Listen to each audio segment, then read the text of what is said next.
Welcome to my channel SK knowledge class. दोस्तों, आज की इस वीडियो में आपको बताऊंगा द्विघात समीकरण का सवाल, जिसमें कि एक मूल दिया है, कर है दूसरा मूल ज्ञात करने। मतलब ऑप्शन दिया है, दूसरा मूल निकालने का रहा है।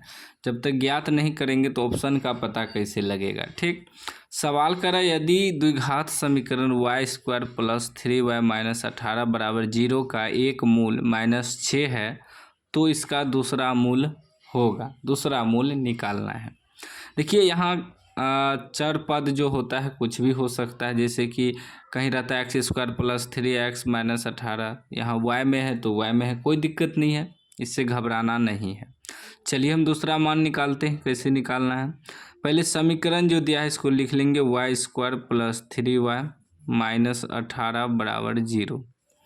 करेंगे इसको क्या, इसको गुणनखंड करेंगे। आपको पता होगा द्विघात समीकरण का दो मूल होता है, एक अल्फा एक बीटा, आपको पता होना चाहिए। तो एक मूल मान लीजिए आपको दिया है, दूसरा मूल निकालना है। जब भी आप गुणनखंड किए होंगे x = 2 मान आता है, 3 4 कुछ भी, हमेशा जब भी आता है x = 2 मान, तो इसी प्रकार इसमें y = 2 मान आएगा। तो वही बताना है कि एक मान तो दिया है -6, दूसरा मान क्या होगा। तो गुणनखंड करना है। गुणनखंड कैसे करते हैं कि पहला चर संख्या, पहला वाला और लास्ट वाला को गुना करते हैं। तो पहला आपका कितना है कि y² और गुना करेंगे -18, लास्ट कितना है -18, ये हो जाएगा -18y²। ठीक ना।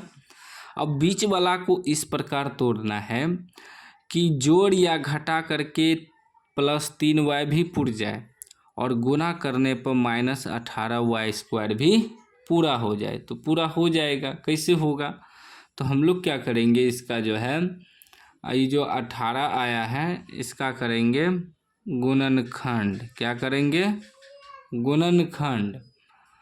तो 2 से तोड़ेंगे, 9 दूनी 18, 3 तिया 9, देखिए 3 दूनी 6, 6 में घटाएंगे 3 तो कितना बचेगा, 3 बच जाएगा। और गुना करेंगे तो 6 तरीके -18 भी हो जाएगा। तो यही करने वाले हैं, ठीक ना।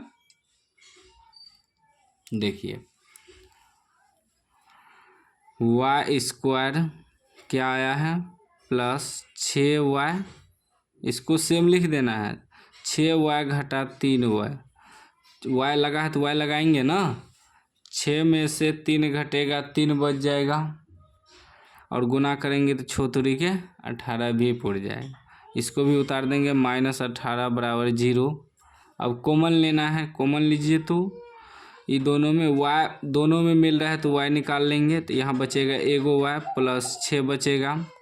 ये दोनों में -3 मिल रहा है, -3 निकाल लिए तो बचा y, प्लस माइनस में से एगो माइनस निकाल दिए तो प्लस बचा, क्योंकि प्लस माइनस माइनस, 3 छाके 18 = 0। अब देखिए ये दोनों कोष्ठ में अगर सेम आ जाए, समझ लीजिए गुणनखंड सही है।